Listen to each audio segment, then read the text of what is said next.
Welcome to Ask the Expert. Today we have Dr. Will Rust from Suraxis in Maryland. He's going to talk to us about lab-grown islets for islet replacement therapy in the clinic. And Will Rust spent most of his scientific career developing research tools and therapies from embryonic stem cells or iPS cells at organizations including Lonza, ATCC, and ESL International.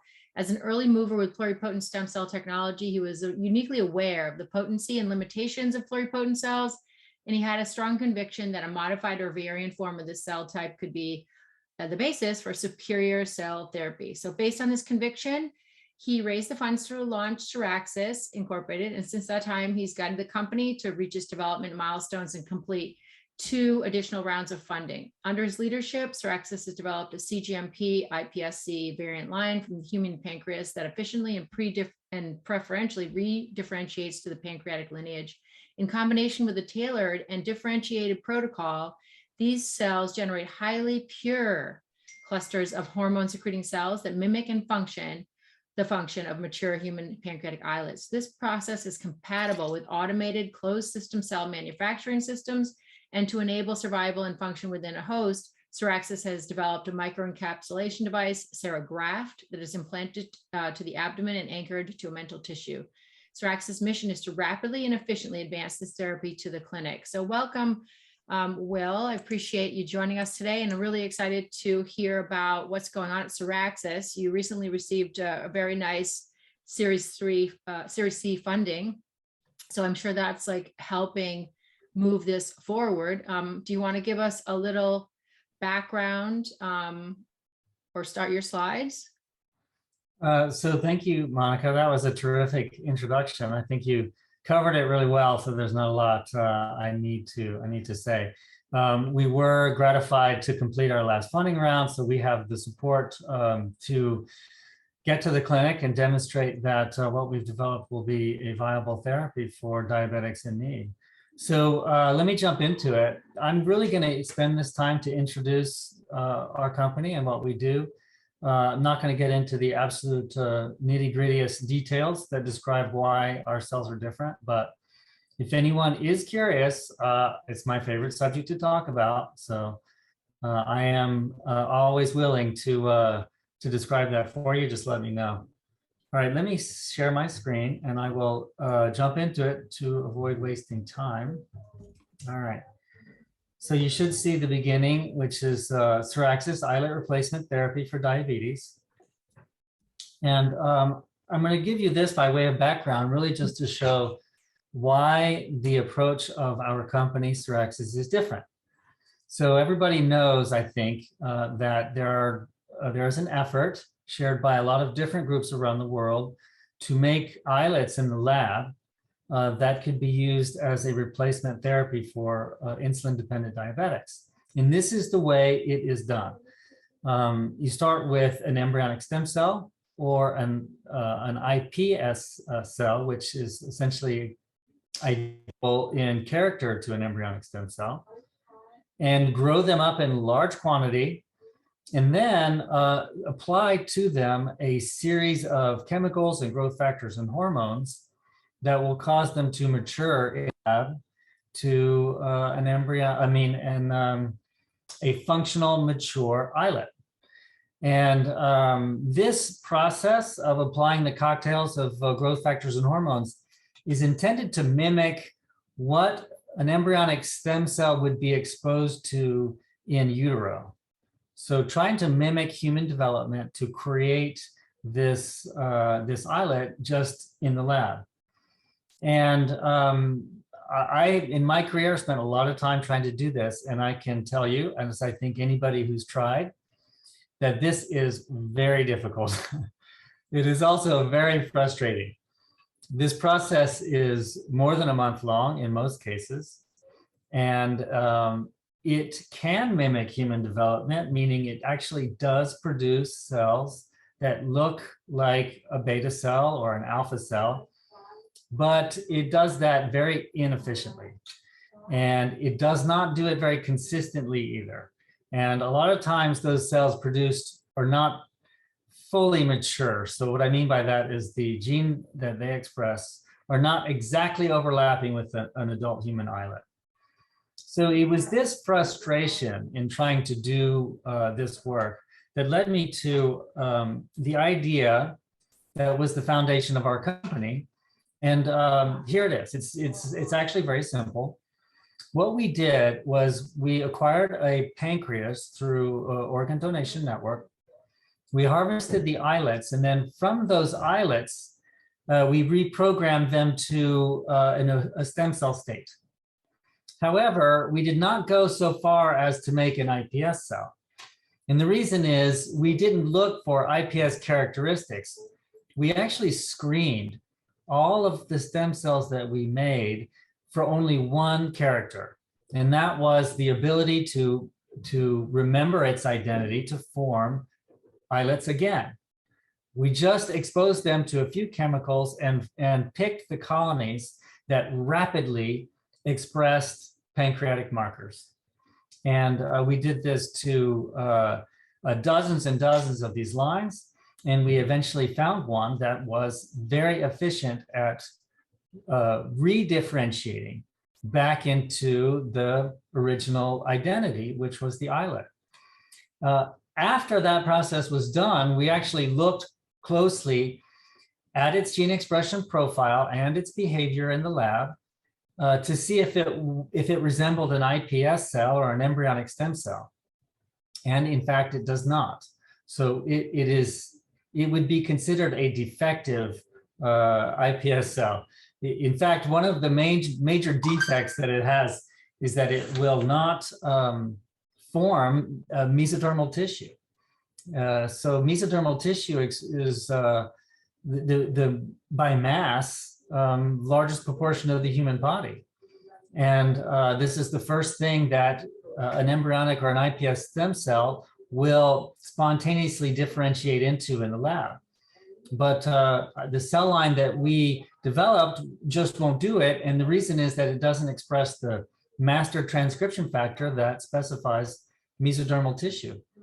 So instead, it just shunts everything very efficiently into the endoderm and then the pancreas. I'm going to show you what that looks like. Here's some single cell sequencing data of a few of our batches, where we're just looking at expression of markers of the islet, and in particular, PDX1, a transcription factor of the pancreas, NKX6.1, transcription factor that's found in beta cells, and then, of course, insulin. And show that we have, in these plots, you can show that virtually all the cells express one or both of these mature markers of a human beta cell. So this is very different from the data that is published in the literature from embryonic and iPS cells. I'm not going to put that here because I don't want to just compare us to what other groups are doing. But I think that many of you are probably familiar with those data sets. So basically, they just form colonies of cells that are more pure islets. But it's not just that. They're also more mature. They actually function more closely to a native mature islet that was harvested from a human pancreas. So here's some examples of what I mean.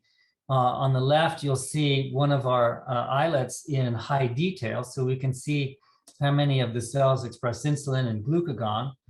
And one thing to note here is that from embryonic or iPS cells, insulin and glucagon are frequently expressed in the same cell. And frequently, the glucagon expressing population is larger than the insulin expressing population. And here you can see that's not true. And in fact, the distribution is very similar to a native islet, which is pictured right below. And in addition to that, the homogeneity of these hormone-expressing cells is very good. Every cell in the cluster is a pancreatic cell. If we look at electron microscopy, it's also very difficult to tell the difference between what we manufacture in the lab and a native islet based on the ultrastructure. When we expose them to high and low glucose concentrations, we see that they perform similarly to a human islet as well. In this case, I'm showing you secretion data of C-peptide. in response to glucose, which is a marker of insulin secretion, and glucagon being secreted in apposition, as it should, as well as a biphasic response. I'm going to show you this in a little bit more detail in another slide. They actually express, they're in these clusters are cells that express all of the hormones that you would find in a native islet. Here I'm showing you, in addition to the C-peptide, human pancreas polypeptide, we've got somatostatin, glucagon, and serotonin as well. This is a direct comparison of clusters that we manufacture in the lab and human islets that are harvested from a human pancreas. What we're looking at is how much C-peptide is secreted in response to fluctuations in glucose. And this is a real-time assay where the sampling of the media to measure the amount of C-peptide is taken every 2 minutes. And here we can see that the pattern of secretion of the C-peptide very closely resembles a native human pancreas. Native human pancreas is known, at least in the lab, to have a biphasic response, which is an initial peak followed by a plateau of insulin secretion that would then drop off when the media was replaced for a low glucose media. And that's what we see here. So we're very gratified to have manufactured islets that are very pure and are from a cell line that is immortal. So we can generate all the islets we need to all we can envision for treating patients. And we can do this consistently. So this is some of the work I want to show you because it's very exciting to us. This is recent work where we're trying to reconstruct a human pancreas in the animal model's abdomen using the islets that I just showed you. And I'm going to give you some images of different areas within the abdomen that we've successfully been able to recreate tissue that looks and functions like an extrapancreatic endocrine pancreas. So on the left is a mouse fat pad that we have used as a landing site, a home, to engraft our islets. And you can see that after several weeks of living in that animal, if we remove that fat pad, you can see it's remarkably similar to a human pancreas. So distributed within that tissue are islets, and they are separated from each other as they would be in a native pancreas. They express a lot of insulin and C-peptide. They retain their shape and size. There's no growth. It looks very similar to what you would expect to see when you section a pancreas. We were able to accomplish something very similar in the spleen of rats. And in this case, we simply injected our material through a puncture wound into the splenic tissue, and then 6 weeks later removed it. And then you can see again, in very similar fashion, that the islets are residing there. They're healthy. They're secreting C-peptide.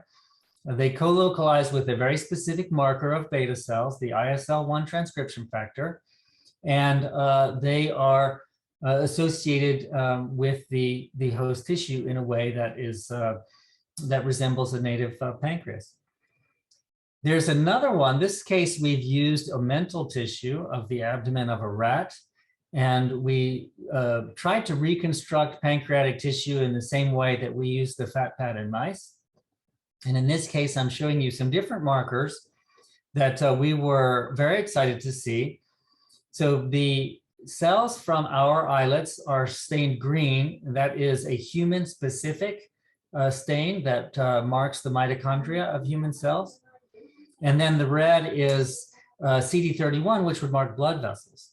And what we can see here is that we were able to reconstruct a pancreatic tissue, and the islets are all separated by and closely associated with rat blood vessels. So spontaneously, you could say a cooperation between the host and the cells that we grew in the lab occurred so that each of these islets that we implanted was fed by a network of blood vessels. And so it was a very healthy tissue, and there was no growth or other issues that would preclude us from applying this technology to the clinic. One thing that you would note here is that there are some structures there on the bottom middle that appear to be ducts. And this is similar to what you would see in a native pancreas. The islets are associated with ductal tissue. And what's very curious about the ducts that we made is that some of the cells in the duct belong to the host, they're rat, and some are actually human. So there was a collaboration in the reconstruction of this pancreas tissue all the way down to a duct, or what looks to be a duct and has several markers of a duct, being composed of part human and part rat cells. So it was really kind of neat. We were surprised by this outcome, but also felt like this was a terrific place to build on to really hone our methods of reconstructing a new endocrine pancreas in a human patient. All right, so then another important part of our work, and this is just one slide, but it actually represents most of the work that we do now, is GMP manufacturing. So of the last fundraise that we received, all of that was funneled into creating a manufacturing process here that is fully GMP. And we have done that now. All the lab outside of that room is fully GLP, and every single material that we use is characterized to FDA standards that would enable us to use this on an actual human patient in the clinic. So we are now a fully fledged factory for replacement human islets that are very difficult to tell apart from islets harvested from a pancreas. And if I can just interject for a minute, that Series C funding came from Eli Lilly and another source? There are venture capital groups that participated in this round that were also interested in the work that we're doing and in the field of islet replacement therapy. Great. And so do you plan to partner with, like Eli Lilly going forward to kind of, get this across the finish line, or what's your thoughts? So we are doing what we can to remain independent right now. We are fully focused on the work that I'm describing, manufacturing and preparing for clinical studies in 2023. And so we really have not diverted our focus away from that main goal. So those types of questions that we're just not prepared to answer. So the next question is, I think, or it should be, that what I've described for you is a therapy that only solves half the problem. And half the problem means that we can supply replacement islets, but we still have no method of implanting them to a patient without giving that patient full body immune suppression to a degree that would enable an organ transplant, right? So this is a very strict drug protocol that has significant and serious side effects. So this is not practical for most patients. This is not our goal. Our goal is to treat patients without immune suppression so that an insulin-dependent diabetic can stop insulin injections and resume a normal, healthy lifestyle. So we do have strategies for doing that. I'm not going to focus on it in today's talk. I just wanted to introduce the work with our cells, but I'm going to just tell you briefly what that is here. We have developed a device, which is a physical barrier that would basically separate the implanted material from the host so that the host is incapable of mounting an effective immune destruction attack. And there are some advantages and disadvantages to this approach. We're not committed to saying that this is the only way to do it. We think that there are others. Another way that we are spending a lot of time working on is hypoimmunogenic versions of our cell line. So this is also something that many of you are familiar with. There are technologies available to try to engineer the cells through genetic manipulation so that a host immune system would have difficulty recognizing them and stimulating the cascades that would lead to their targeted destruction. And so here's an example of that. Our parent line, which is the one I've just shown you, which is so good at making islets, we have taken that one and removed its ability to express HLA. So those are the molecules that present antigen to traveling lymphocytes. And you can see that here, B2M stained green in the parent line is one of the molecules that are required to organize and shuttle the HLA molecules to the surface. Without that, they just simply can't assemble into functional HLA molecules. And in the genetically modified line that we've created, that protein is no longer evident. It is completely eliminated, but the cell line retains its ability to grow into those nice islets. And you can see that they are still expressing C-peptide, even though they cannot express antigen on their surface. So that's just an example of some of the work that we've done. That's really interesting. I mean, so without any antigen expression on the surface, could they potentially be mistaken for a teratoma or like a cancer cell by the immune system? So basically, they would have a lowered ability to be recognized as foreign. That doesn't mean no ability. There are still other things because the immune system is such a complex and effective, I guess, control against both invasion and also tumorigenesis that you just mentioned.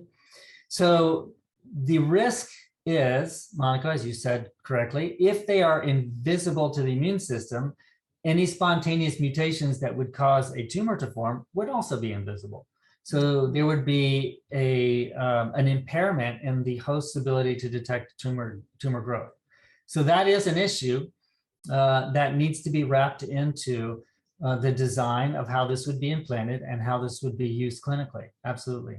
Yeah, speaking to Dr. Andreas Garcia from Georgia Tech the other day, and also I see that one of his colleagues, Dr. Esma Yolku, is on this call. They're doing some really interesting work with FAST-L. Maybe she can talk to you a little bit about it, but they're really looking at that as a way to cause some local immunomodulation and preserve implanted islets. Yeah, absolutely. We followed Esma and Haval's work in using Fast ligand to cause tolerance in the host for years. So this is something that this is an active conversation, obviously. Great. All right, so then let's see if I've got anything else here. Nope, I just wanted to thank you. I hope I haven't run over my time. I haven't looked at my stopwatch. It's fantastic. At all I'd love during to this presentation. No, that was great. I'd like to invite the audience to ask questions. Unmute yourself and just hop in. Let me stop sharing then so we can go back, see if I can technically figure out how to do that. No, it's stuck. It says new share, not stop sharing. All right. Well, okay, to leave Suraxis on there. There we go. Yeah, so that is really interesting. How long have these, islets, been able to survive? I mean, what are you thinking if you just sort of like speculate on the idea of this type of implant? Can you implant? So that's a good question that I don't think anybody knows. So that's something that will need to be determined empirically in a human patient. Mm-hmm. The reason is that the animal models we use are bad. The methods we use to induce diabetes in rodents or non-human primates is very toxic, and many of them shortens their lifespan. Those animals have a short lifespan anyway. So, and then the last thing is that is by necessity always a xenogenetic implant. So it is never a true mimic for a clinical use of this type of technology. So the stability is going to have to be determined in human patients. Now, there is a track record of allogeneic implants using cadaveric material. And in most of those cases, the patients receive implants from several donors, which makes the immune rejection more likely because of the multiple non-self antigens that would be presented. So I will walk out on a limb and say that a single therapy from one of these stem cell derived islets, which is younger and hardier than a cadaveric islet, is likely to last at least as long as what we've seen clinically with cadaveric islets. And in the clinic, there are patients who have had those implants for 20 years that are still functioning. Even if the median is only 5 years, it's possible that this is a long-lasting treatment. Anyone from the audience like to weigh in on that? Or here's a couple of questions. Amazing progress from George Harb at Salino. Congratulations. 2 quick questions. 1, graft IHC for ISL1 and C-peptide in the spleen showed some of the ISL1 plus positives were C-peptide negative. What are they? Ooh, so that is a good question. So someone is very knowledgeable in this space. So we also noticed that. That's not right. We want every single ISL expressing cell to express insulin, and it should. So we actually went in and addressed that. The reason is that we spent 10 years working with methods to differentiate our cells, and so we just know them very well. And we were able to take a look at those cells, modify our protocol to reduce the presence of cells that have beta cell transcription factors but aren't expressing insulin, right? So, wow, good catch on that. And the second question is, did you observe ductal growth in any of the other transplant sites or only in the omentum?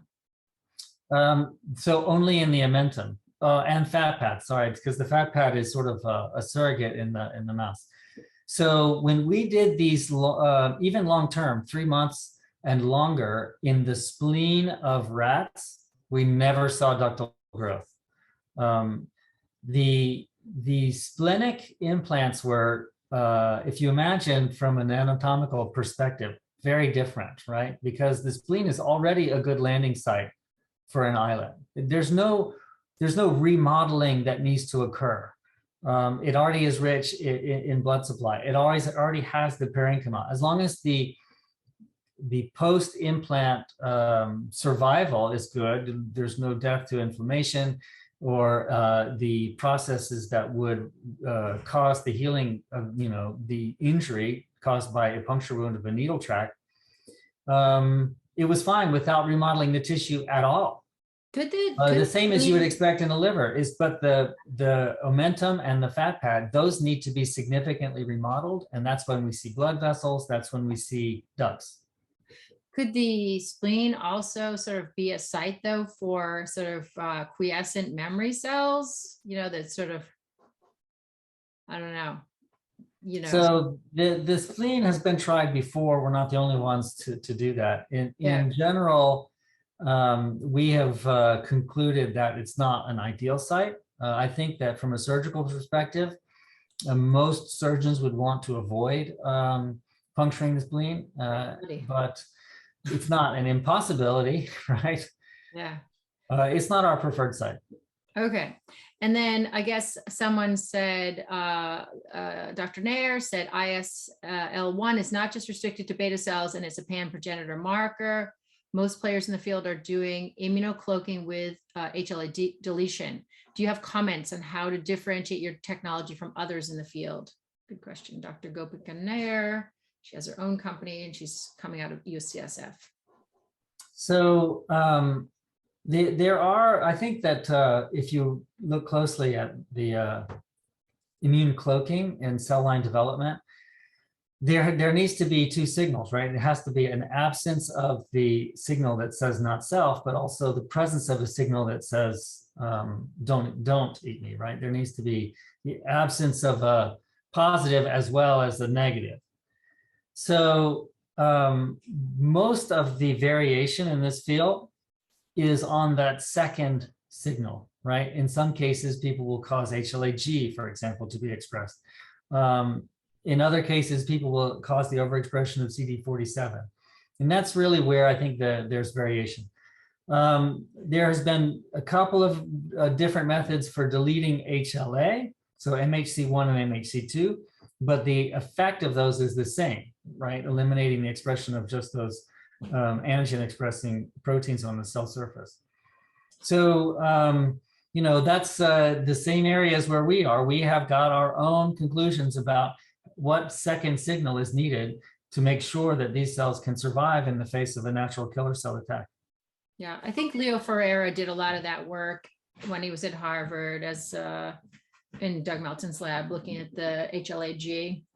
And I think there was a lot of inconclusive, didn't seem, they weren't able to really pin it down for being a factor. So if you spend time studying immunology, it sometimes seems unrealistic to create a completely immune invisible cell line, right? And I think that the key word here is that it would be hypoimmune or less immunogenic.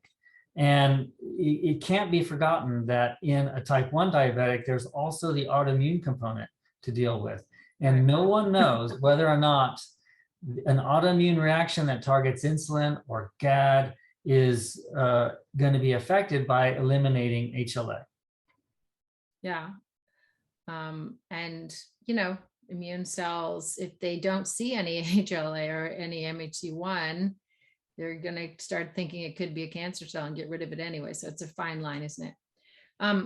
Okay, so let's see. Is there Dr. Yolko, do you want to ask a question? I think you unmuted yourself. Yeah, thank you. I wasn't quite sure whether we need to type or we can just directly ask. You can do it either way. Great. It was a great presentation. It's very impressive work, and I know your work for years. So one question. So you mentioned that you really get the donor islet cells and you transfer, you fertilize, and then you produce the islet cells. But then also in presentation you mentioned that creating a pancreas. So this is not only islet cells you're immortalizing, also you're doing other tissues that when you get from the donor. Or just yeah, so I think that it's a little bit confusing the way I presented it. So we don't do this process of generating an immortal cell line with every patient who would need islets, right? This is not an autologous cell therapy. We only did that one time. So the difference is that instead of taking a skin cell, for example, and then reprogramming it to an iPS and then later expecting it to become a very minor proportion of the pancreas, we instead started with a purified islet. And then we generated a stable cell line that was good at making more islets. And that's it. So it is one cell line. So we have a master cell bank and a working cell bank and a full characterization. And we focus on this one cell line that would be used as an allogeneic therapy to treat all patients. The only difference is that it is not an iPS cell. It has some characteristics that are very different, and we've been able to capitalize on in the lab to generate islets that we believe are more pure and more consistently made and more mature than anything else that's out there. Yeah, no, that sounds great. May I ask another question? Yeah. Yes. So you, if I'm not wrong, you followed animals like around 6 weeks or maybe further. But one question is about whether the cells, when you put it there, are the terminally differentiated cells. If you follow them, let's say 6 months, will you see any other generation of the islet cells or any other type of the cells that are human origin? Good question. So I think that there likely is maturation that occurs over time. We have not done an analysis, a gene expression analysis of explants to confirm and to tell you exactly what direction the maturation is occurring. That is a very interesting thing. that we want to do, but we're just so focused on meeting regulatory requirements for an IND approval that we have put that type of work on the back burner. It is logical, and the data suggests that that maturation is happening because the grafts improve their performance over time. Everyone has seen that. It's not 24 hours after implant or 48 hours after that these animals have regular glucose control. It takes several weeks.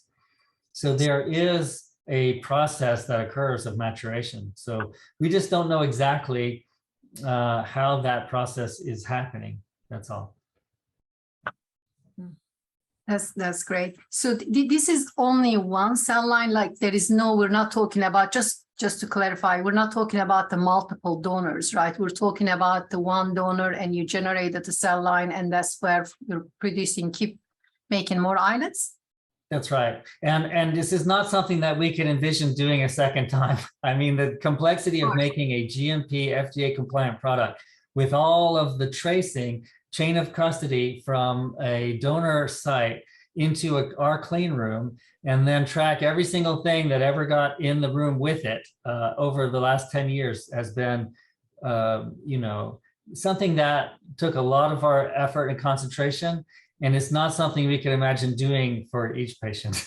No, absolutely. This is, I think, is benefit having only one donor type. So did you have a chance? I know that your focus was all about, production and then having a great islets, which you have already. Maybe have you looked at it whether after do they get more antigenic by the, time when they differentiate or when you produce during the production? I wonder, like from at the beginning of the immunogenicity, it stays same, goes down or goes up? Through the passages of the cells? Yes. Yeah, so there has been a concept published a few times that in an iPS cell or an embryonic stem cell has some immune privilege. In our experience, we have not seen that.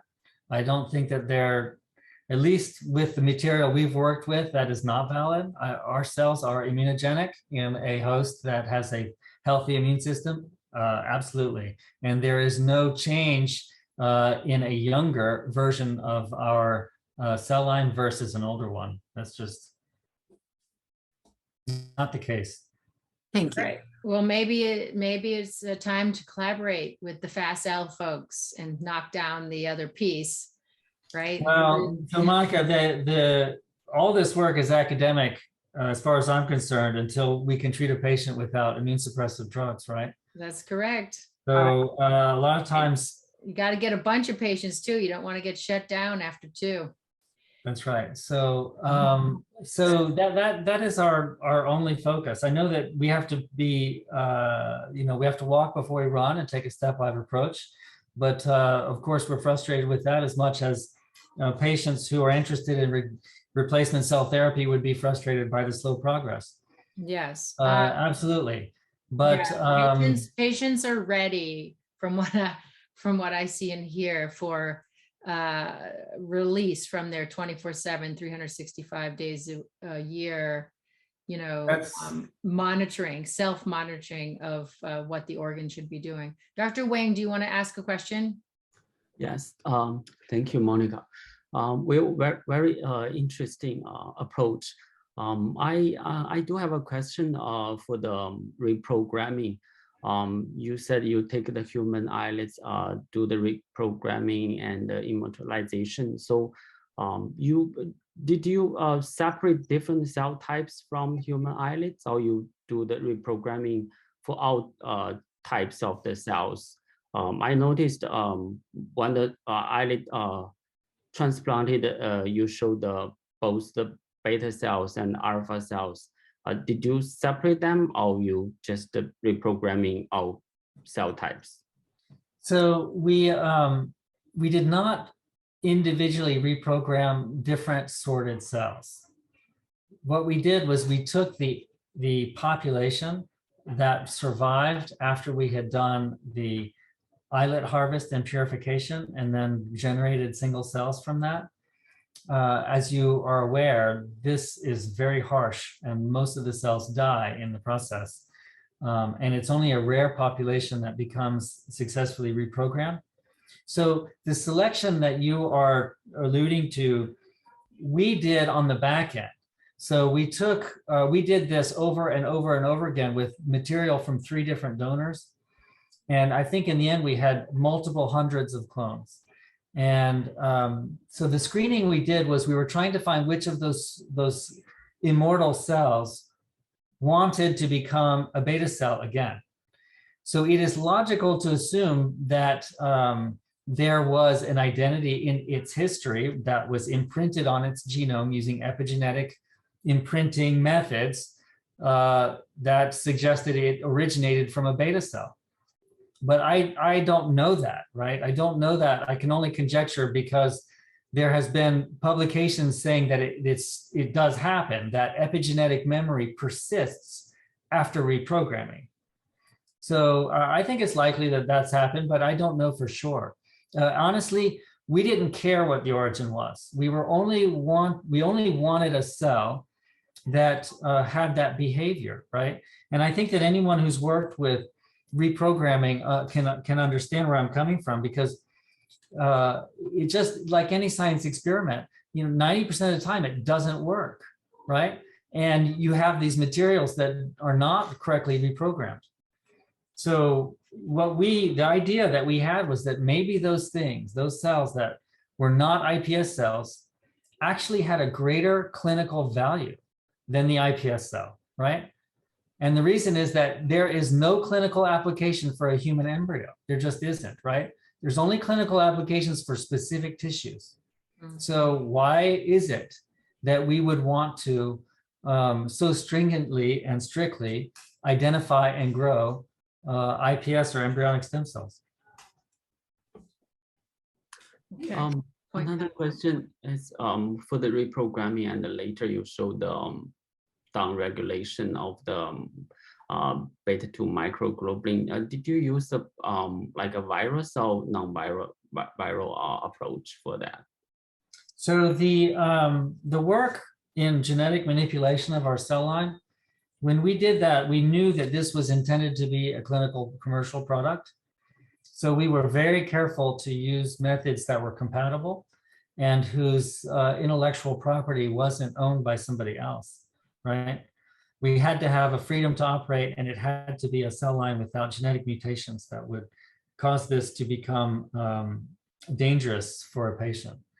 So we were very careful. So for example, the reprogramming, we used only episomal plasmids that we constructed in-house. There was no exposure to viruses, as well as a number of other technologies that are used to introduce mutations into the human genome.